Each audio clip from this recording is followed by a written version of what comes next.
수강생 여러분 안녕하세요. 한국의 기후변화와 생태경제 강좌를 맡은 장용창입니다. 이번 강의는 세 번째 강의로 기후변화의 원인인 공유지 비극에 대해 말씀드리겠습니다. 이번 강의에서는 기후변화를 경제학적으로 이해하려고 합니다. 기후변화가 왜 일어나며 어떻게 그 피해를 줄일 수 있는지를 경제학적 관점으로 접근하고 있습니다. 이번 강의는 공유지 비극 이론에 대해 알아볼 것입니다. 기후변화의 원인이 바로 공유지 비극이기 때문입니다.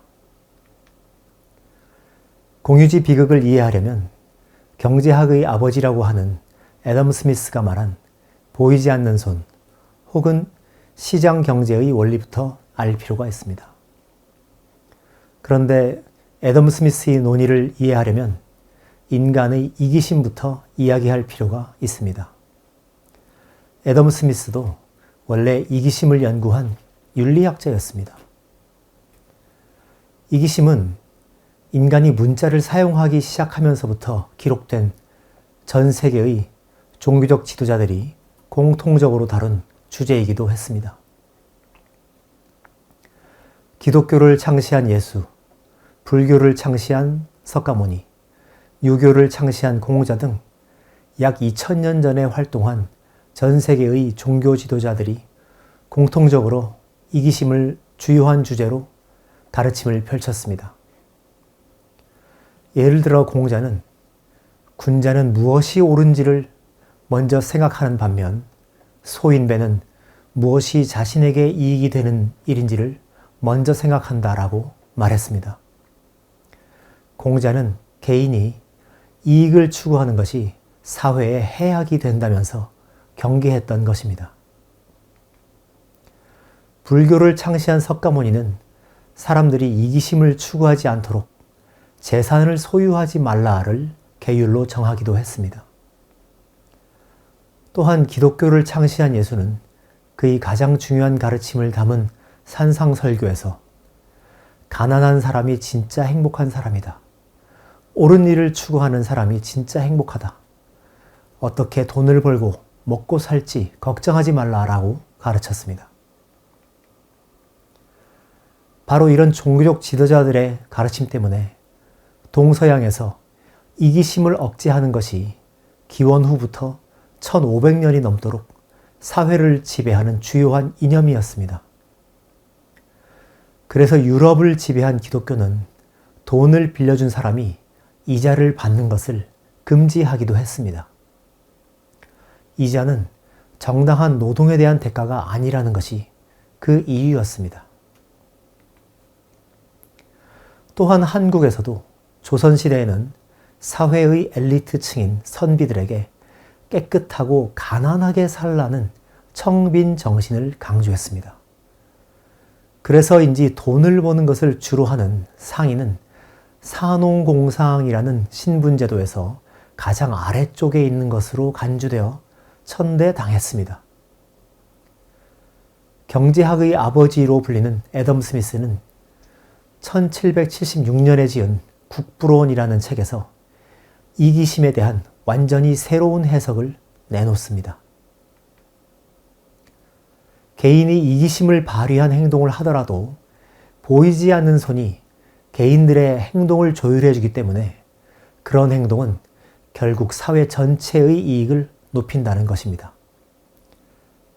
예를 들면 이렇습니다. 제가 1994년에 어떤 회사에서 만든 작은 면도기를 하나 샀습니다. 당시 가격이 32,000원이었습니다. 그런데 30년이 지난 2024년에 검색을 하니 동일한 제품이 있었습니다. 그리고 그 가격은 16,000원이었습니다. 1994년의 한국의 1인당 GDP는 약 1만 달러였고 2024년의 1인당 GDP는 3만 3천 달러입니다. 그러니 그 30년 사이에 물가는 평균 3배 이상 올랐을 것입니다.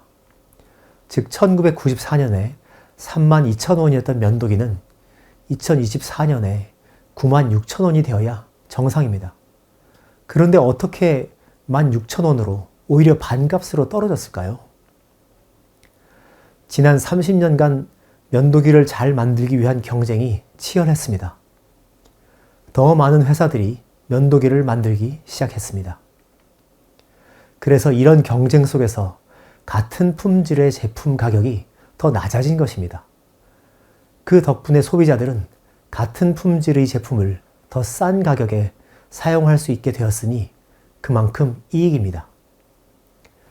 면도기 회사들이 자신의 상품을 더 많이 팔기 위해 경쟁한 것은 이기심 때문이었습니다. 그런데 그 덕분에 면도기의 가격이 내려가고 소비자들은 같은 품질의 면도기를 더 싼 가격에 사용할 수 있게 되었으니 기업들의 이기심이 오히려 사회 전체의 이익을 증가시킨 것입니다. 그래서 애덤 스미스가 이러한 주장을 한 것입니다. 과거 중세시대 때 했던 것처럼 국가가 나서서 개인들의 이기심을 통제할 필요가 없다. 차라리 개인들이 이기심을 발휘하면서 자유롭게 상거래를 하게 두어라. 그런 이기적인 행동은 보이지 않는 손, 즉 시장에 의해 조율될 것이고, 그러면 그 경쟁에 의해 오히려 사회 전체의 이익이 증가될 것이다. 이런 얘기를 들으니 어떠신가요? 맞는 말인 것처럼 보입니다. 그래서 애덤 스미스가 주장한 자유시장 경제 이론은 당시에 이미 발달하고 있던 유럽의 상공업과 자유무역 등의 경제활동을 지지하는 이론적인 기반이 됩니다. 유럽의 여러 정부가 이를 받아들여 국가 정책으로 삼았고, 그 덕분에 유럽의 경제는 1800년대에 크게 성장하게 됩니다. 그러다가 노벨 경제학상 수상자인 폴 세뮤얼슨이 1954년에 쓴 논문에서 시장의 논리를 따르지 않는 재화가 있다는 것을 발견하게 됩니다.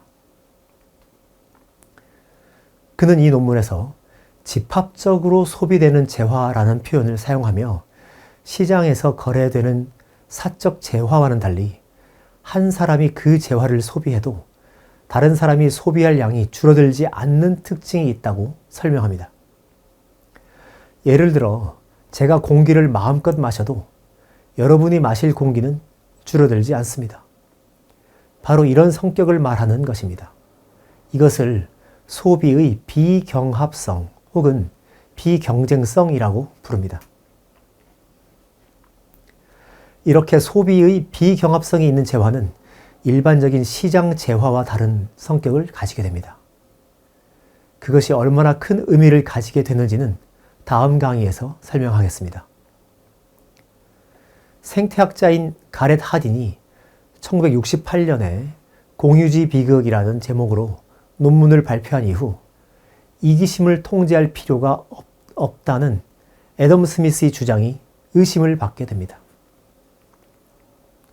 가렛 하딘은 애덤 스미스를 비롯한 대부분의 경제학자들이 채택하고 있는 합리적 인간 가설을 그대로 채택하고 있었기 때문에 경제학자들이 반박하기가 매우 힘들었습니다. 여기서 합리적 인간이란 애덤 스미스가 말한 것처럼 이기심을 추구하는 인간을 뜻합니다. 다시 한번 말해보면 개인이 이기심을 추구하더라도, 즉 합리적인 행동을 하더라도 그런 행동은 결국 사회의 공익에 기여한다라는 것이 애덤 스미스의 주장이었습니다. 그런데 가렛 하딘은 개인이 이기심을 추구하면 사회 전체의 이익이 줄어들며 그 자신의 이익도 줄어든다라는 정반대의 결론을 내렸습니다. 어떻게 이런 정반대의 결론이 나올까요? 가렛 하딘이 예로 든 것은 공동목장이었습니다. 누구나 이용할 수 있는 공동목장이 있다고 가정해 봅시다. 이 목장에서는 3월부터 풀이 싹이 돋아나 7월에 가장 큰 키로 자랍니다. 사람들은 이 목장에서 풀을 베어 자기가 소유한 소나 말에게 먹여 기릅니다. 여러분이 이런 마을 주민 중 한 명이라면 자신의 이익을 극대화하기 위해서 어떻게 행동하시겠습니까? 제가 조금 전에 사용한 표현, 즉 자신의 이익을 극대화하기 위해서는 바로 경제학자들이 가정하는 합리적 인간 혹은 이기적 인간의 기본적인 행동 원리입니다. 여러분도 아마 이런 합리적인 인간일 텐데 이런 상황에서 여러분의 이익을 극대화하는 방법은 무엇입니까? 그 방법은 남들이 풀을 베어가기 전에 목장에 가서 풀을 모두 베어오는 것입니다. 그렇게 풀을 베어와서 보관한 다음 시장에 내다 팔면 돈을 벌 수 있기 때문입니다. 그래서 보통은 7월에 풀이 다 자란 다음에 목장에서 풀을 베지만 합리적 인간은 남들보다 더 많은 풀을 확보하기 위해 6월에 목장을 갑니다. 그런데 6월에 목장을 가보니 풀이 하나도 없습니다. 무슨 일이 벌어졌을까요? 여러분보다 더 합리적인 누군가가 벌써 5월에 풀을 다 베어가 버렸습니다. 다음 해 여러분은 어떻게 행동하시겠습니까? 남들이 5월에 풀을 벨 수 있으니 4월에 풀을 베려고 할 겁니다. 그런데 4월에 목장에 가보니 풀이 하나도 없습니다. 여러분들보다 더 합리적인 누군가가 벌써 3월에 풀을 베어가 버린 것입니다. 이렇게 모두가 풀을 더 빨리 베어감으로써 자신의 이익을 극대화하려는 경쟁을 한 결과는 무엇일까요? 결국 그 경쟁으로 목장의 풀은 자라지도 못한 채 베어져 버립니다. 그래서 그 누구도 그 목장의 풀을 이용하지 못하는 결과가 벌어집니다. 자신의 이익을 극대화하려고 풀을 더 일찍 베어가는 행동을 했지만 그 행동의 결과 모두의 이익은 물론 자신의 이익조차 더 줄어드는 결과가 벌어진 것입니다. 그래서 이것을 공유주의의 비극, 즉 불행한 일이라고 가렛 하디는 묘사한 것입니다. 요약하면 공유주의 비극이란 어떤 사람에 의해 자유롭게 이용되는 공유 자원은 황폐화될 수밖에 없다는 것을 말합니다. 다음 시간은 죄수의 딜레마에 대해 살펴보겠습니다.